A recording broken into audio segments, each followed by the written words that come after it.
Hello, how are you guys? We're going to talk about Clout. Hopefully, as you can see, I have an abundance of clout. I'm very well spoken about this. But let's talk about people who I think don't use their clout correctly. Now that I got you hooked, now that I've came across as the biggest D-bag, hopefully this is going to be fun. The thing I kind of want to talk about is the cost of clout and the things that people will do just for some internet points. This is just a rant. It's kind of off the dome, so bear with me. We are going towards a society where people will trade their family, their privacy, their ethics, their morals for clout and then call it authentic. And I think that there's something genuinely wrong with that. I think that there is now such an incentive to be internet famous that people will do anything. And the thing that kind of sparked this whole thought, this whole video was I was talking to somebody at work about Ryan's World, and I was talking to somebody about Cocomelon, and I brought up the fact of, oh, did you know Cocomelon did a whole bunch of experiments on kids to see when their dopamine would spike, and now kids are facing withdrawals, and they're like, no, I haven't heard that. That sounds insane. And then I was like, oh, well, did you hear about how like Ryan's World, like they just like exploited this kid and then didn't even like pay him? I don't know the full story. Don't quote me on that, but I think that it was unethical. And they're like, no. And then I was like, okay, well, I'm going to dig in some research for my own personal reasons. And I found this stat. By the age of 2 years old, 92% of American kids already have an online presence. And what that means is that these children are already being posted on the internet. And I know what you can say. Well, mystery monologue, that's not really that big of a deal. Who cares if somebody's just on the internet? You're on the internet. And to that I say, well, I have a mask. I'm kind of protecting myself. But until you realize the simple fact of I'm doing this consensually, nobody is around me telling me I have to film these nonsensical videos in a mask. But the kids didn't consent to it. Out of those 92% of kids who have an online presence, they didn't post a single thing of themselves. It was their parents or somebody else posting photos of them without their consent.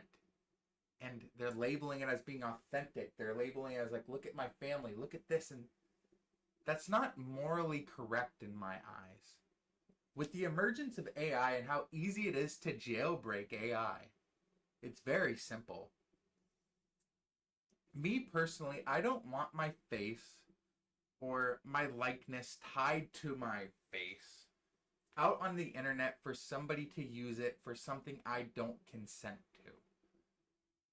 And if you factor in that this is being done with children, then it's even more chilling.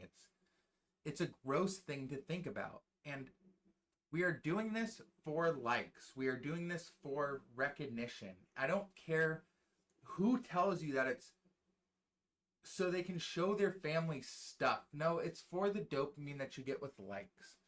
And I don't really like that. I don't think that it's ethical, but to piggyback on that 92% stat, that is the kids' identities being created by their parents. That is them looking back on their parents' Facebook and seeing how they were and not being able to come to their own conclusions of how they actually are. And it's just a really slippery slope. And it brings me to my next rant about this whole unconsensual hodgepodge that we found ourselves in about exploiting people but not really exploiting them for internet points. And I'm really just honing in on the child aspect of it, because that's what kind of makes me really upset. Like, people filming themselves in Walmarts and stuff doing stupid pranks, and then they catch a passerby on film. That doesn't really matter. What really bothers me is like putting children online without their consent. Like, imagine being 2 years old and you're already searchable. Have you ever Googled yourself? Have you ever went on websites where you can literally dox somebody by just having their name or phone number? Have you ever reverse searched a picture of yourself and then been able to find your own Instagram? Have you ever done this stuff? If you haven't, good, but it's stupidly easy.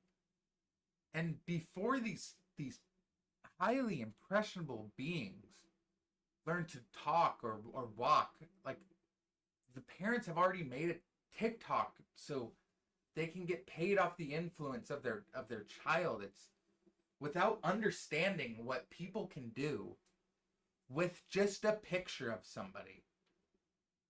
They don't understand how technologically advanced the surface web is, that you can do so much damage with simply just a picture. That's insane. That's like a whole nother rant of like people not being educated enough to know the dangers of doing something, and then doing it to someone else. It's insane. And it's like oversharing on the internet is being normalized. It's being normalized to overshare on the internet. Facebook has made it so we can overshare with people that we don't even know are who we think that they are. A dude, I can't remember his name, but I love him. He goes and he makes like fake government accounts and he trolls people on Facebook. But if that guy can impersonate a government or a state or a representative or anything, then what is stopping somebody from impersonating one of your friends on Facebook?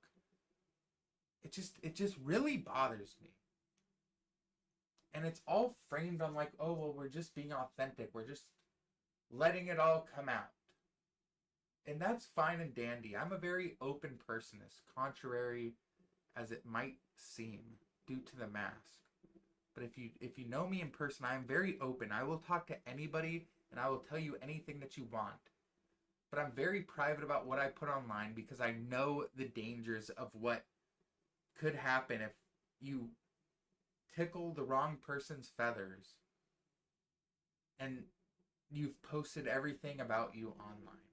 It's not safe. It's not authentic to be unsafe. And there are real risks with this that we are not addressing, that we have gotten way too deep in being public online without addressing the real risk of this kind of stuff. You can be a victim of identity theft, and whoever, some dude in a ski mask can absolutely maul you because you have posted everything about you, and they could use that to manipulate you. There are predators out there who are going to feast on your negligence of posting personal stuff. It is crazy. And it doesn't matter if you delete it. It is there forever. It is wild. If we're going to go really deep down the rabbit hole, I don't think that it's safe to post anybody who can't consent online. Like, I don't even want to get into the topics that, why would you even do that? I don't I don't understand. I lost traction here. I had an example I want to use, but it's not good. This whole thing is just really unsettling. I didn't think I was gonna get so emotional about this when I started the recording. But to end it off, like to end off this segment, like we laugh about this stuff. We laugh about posting our kids online. Look at how funny all the kids videos are. Look at how funny all these videos are, but we don't understand the repercussions of doing something. I just don't get it. I don't. I can't understand for the life of me. And by golly, it makes me very upset. There's nothing that upsets me more than exploiting your family and your morals for views. There's 100 vlogging channels of authentic parenting that is just turned out to be just blatant abuse with no beds or no food or just humiliating your kids online to get views. Go look up any story about it. There's hundreds of them. And then all these family vloggers, not all of them, but like a good amount of them eventually get convicted of child abuse and they're sentenced to 30 years in prison for it. And that's how far the chase for clout has gone. To where your family trauma and your dysfunctions in your family is now being used as a revenue stream. Like, imagine when you were a child and you did something stupid. You did something that a child does. And you got punished for it. And instead of that just being a moment between you and your parents and something to learn, they exploited that moment and then put a mid-roll ad right after it. That's just it's just so confusing why this is even a thing. And I don't usually do these like manic mad rants about this. When I woke up today, I didn't think I was going to be this upset about this topic of like, oh wow, we're really trading everything for internet points now. This is going to get bad, but people keep defending it as being real or just being open online or whatever. People keep monetizing their kids' privacy and trauma for clicks. And I'll still have the same ideology about it. I'll still have the same emotions about it, that it's not authenticity if your kids never gave consent. It's exploitation. So, to close this all out, the cost of clout isn't just embarrassing yourself online consensually. The cost of clout, like what we're experiencing now, is children growing up with no say in their own digital identity, with no say in their privacy, without knowing the repercussions of posting stuff online.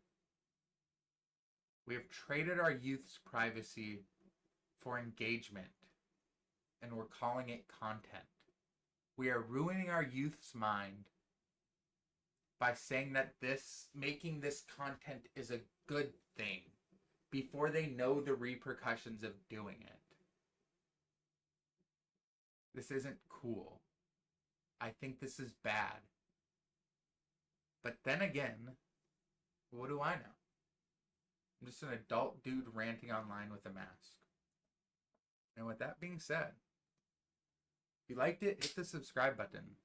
If you didn't like it, if you thought that I'm crazy, then hit the subscribe button. I'll catch you next time. Ooh.